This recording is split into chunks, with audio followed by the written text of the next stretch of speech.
आज जो केंद्रीय अर्थसंकल्प निर्मला सीतारामन यांनी संसदेमध्ये मांडला, या अर्थसंकल्पातून महाराष्ट्राची घोर निराशा झाली असं मी समजतो।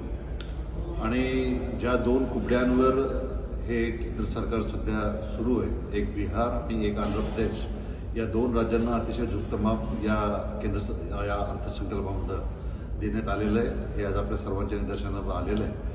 आणि एक दुसरी गोष्ट सुद्धा या अर्थसंकल्पाच्या माध्यमातून स्पष्ट झालेली आहे की येणाऱ्या ज्या ऑक्टोबरमधल्या विधानसभेच्या निवडणुका आहेत, या निवडणुका महाराष्ट्रामध्ये 100% महाविकास आघाडी जिंकणार आहे, याच्यावर सुद्धा आज शिक्कामोर्तब झालेलं आहे। कारण की देशातल्या केंद्र सरकारला, भारतीय जनता पक्षाच्या सरकारला ही गोष्ट माहीत आहे की आपण महाराष्ट्रामध्ये काही जर केलं आणि काही जरी आपण कितीही पैसा महाराष्ट्रामध्ये दिला तरीसुद्धा महाराष्ट्रामध्ये यावेळेला 100% भारतीय जनता पक्षाचा पराभव होणार आहे। हे भारतीय जनता पक्षाच्या नेत्यांना माहीत असल्यामुळं सुद्धा त्यांनी या अर्थसंकल्पामध्ये महाराष्ट्रावर अन्याय केला आहे असं माझं स्पष्ट मत आहे।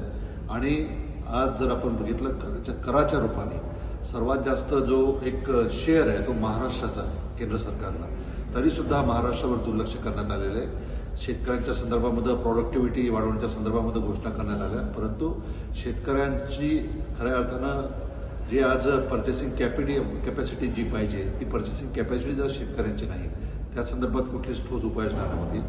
आणि युवकांच्या संदर्भामध्ये अप्रेंटिसशिपची घोषणा करण्यात आली, परंतु अप्रेंटिसशिप हे 1 वर्षाकरता आहे, त्याच्यानंतर पुढचं ते मुलांचं भवितव्य काय या संदर्भामध्ये सुद्धा काही ठोस पावलं त्या निमित्तानं नव्हती। मी तरी समजतो की संपूर्ण घटकांचा घोर निराशा करणारा हा अर्थसंकल्प आहे आणि महाराष्ट्रावर अन्याय करणारा हा अर्थसंकल्प आहे।